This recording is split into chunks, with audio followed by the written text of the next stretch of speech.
안녕하십니까. 강신업 변호사입니다. 여러분들은 이복현을 어떻게 생각하십니까? 이복현이 그 중요한 지금 이 금감원을 맡고 있는데 사실은 여기를 믿고서 큰 역할을 맡겠다. 더군다나 금융비리, 더군다나 펀드비리 이런 것들 때문에 여기에 큰 역할을 맡겠다. 이런 얘기가 있었거든요. 사실은 법조인임에도 불구하고 좀 이 금융비리를 뿌리 뽑기 위해서 이 사람이 또 회계사 자격증도 있고 하니까 특별히 보냈다는 얘기가 있었습니다. 그런데 저번에 계엄 때 보니까 계엄은 잘못됐다는 쪽으로 가고 지금도 윤에 대해서는 일도 옹호를 안 하고 있습니다. 옹호는커녕 사실은 말이죠, 윤의 반대편에 서 있죠. 근데 왜 그런가 했더니 여기가 한동훈하고 이원석 라인이라는 거예요. 야, 참 윤 대통령이 이제 고시를 늦게 붙는 바람에 그 밑에 애들하고 이제 어울리게 됐는데, 그래서 보통 자기 나이 또래 내지는 대학 친구 이런 사람들보다는 아무래도 이 검사 후배들 이런 사람들하고 또 지금 가깝게 지내고 했는데요. 지금 공매도가 오늘 이제 시작이 됐어요. 그러다 보니까 이 공매도가 한시적으로 이제 금지를 시켰던 거 아닙니까? 근데 그거에 대해서 공매도를 전면 금지해야 된다. 왜냐하면 공매도라는 게 개인은 못해요. 사실은 전부 다 법인이 하는 겁니다. 개인이 하려면 아주 까다로워요. 개인한테는 공매도 할 수 있는 주식도 빌려주지도 않아요. 결국은 이건 법인이 하는 거고, 특히 법인 중에서도 외국인들이 이걸 잘 활용해 가지고 걔들은 이제 어떻게 하는 거냐면 위험을 해지한다고 그러죠. 밑에서는 주식을 사고, 근데 이게 이제 계속 올라가면 먹는 거지만 주식이 떨어지면 손해를 보잖아요. 그럼 떨어져도 먹게 하는 방법을 생각하는 거예요. 그게 공매도 아닙니까? 그거는 말이죠, 주식을 빌려 가지고서 그거를 먼저 팔아버리고 그러면 떨어지는 것만큼 차익을 먹는 게 바로 공매도라는 거예요. 근데 이게 사실은 전면 금지하는 게 맞고, 전면 금지가 좀 어렵다면 이 공매도 할 수 있는 그 어떤 종목을 대폭 줄이고, 그 다음에 개인한테도 그러면 공매도를 할 수 있는 어떤 그런 자격을 더 폭넓게 인정하는, 더 쉽게 공매도 할 수 있게 만드는, 그러니까 평등해야 될 거 아니에요. 누구는 말이야 쌍칼 가지고 싸우고, 칼 2개 큰 칼 갖고 싸우고, 누구는 짧은 칼 1개 갖고 싸우고, 그럼 그거 되겠습니까? 그래서 오늘 공매도가 제기가 됐는데 코스피가 급락하고 있습니다. 코스피만 급락하는 게 아니라 지금 이것 때문에 코스닥도 급락하고 있습니다. 공매도 제기 첫날 국내 증시가 큰 폭의 하락세로 출발하고 있는데요.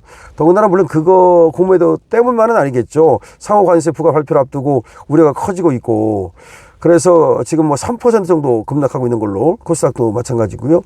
이렇게 되고 있습니다. 원래 이제 공매도가 제기가 되면 외국 자본이 들어오지 않겠느냐 그랬더니 들어오기는커녕 말이죠. 오히려 지금 외국인이 오히려 팔고 있습니다.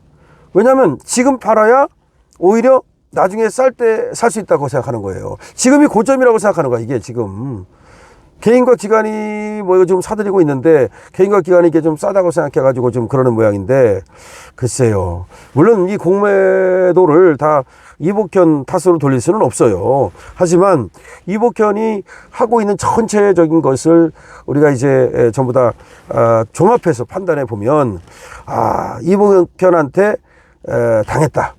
그러니까 이복현은 왜 그렇게 이렇게 지금 이렇게 하는 거냐, 윤하고 반대 입장, 윤을 도와주지 않는 쪽으로 가는 거냐, 이게 바로 한동훈 이원석 라인이기 때문이다, 이런 얘기가 나오고 있습니다.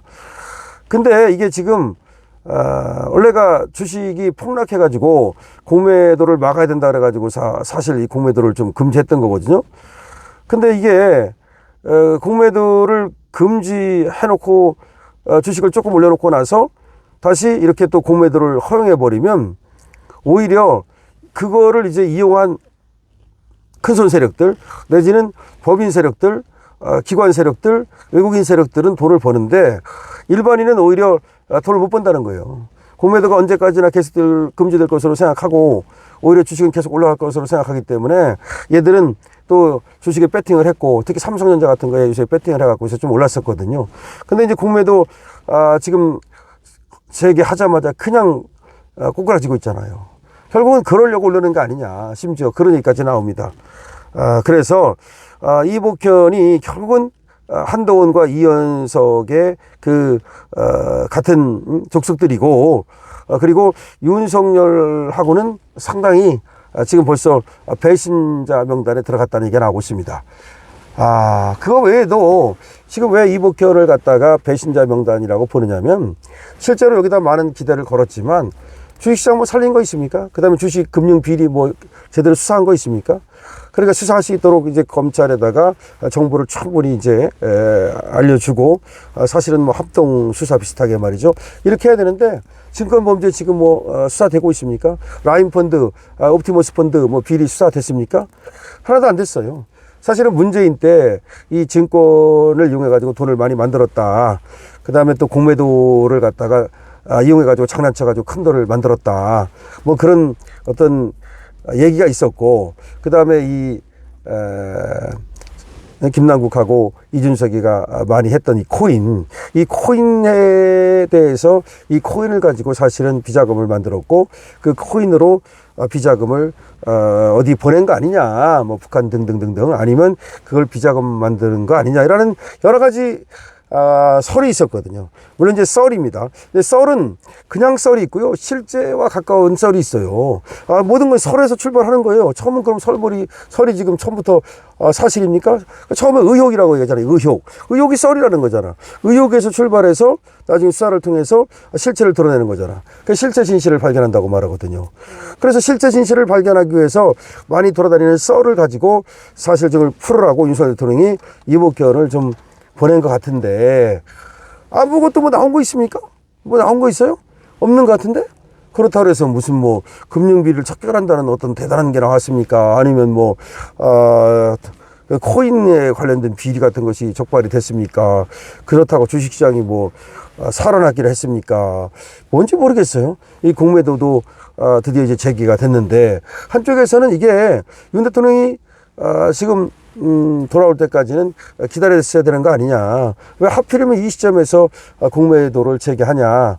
물론 그거는 또 이복현이가 뭐 일부러 이날 한 건 아니고 이게 연기를 해놨던 건데, 그 이제 4월 1일 앞두고 이제 3월 31일 오늘 이제 시작을 한 건데, 뭐 그거는 뭐 그렇다 하더라도 사실은 이것도 얼마든지 좀 다시 좀 더 연장하는 것도 가능한 거고, 그랬다고 보고, 그 사이에 그럼 공매도로 인해서 일반 개미들이 피해를 보는 것을 방어하기 위한 어떤 그런 방어 시스템 같은 거, 그런 것들이 됐느냐, 뭐 이거에 대해서도 지금 확실하게 나온 것은 없다, 이런 얘기가 나옵니다.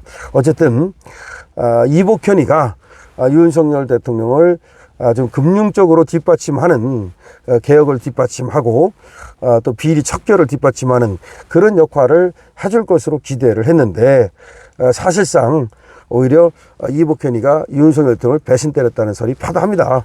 그리고 그 이유는 역시 여기도 한동훈 그리고 이원석 라인이라는 설이 파다하네요. 참 슬픕니다.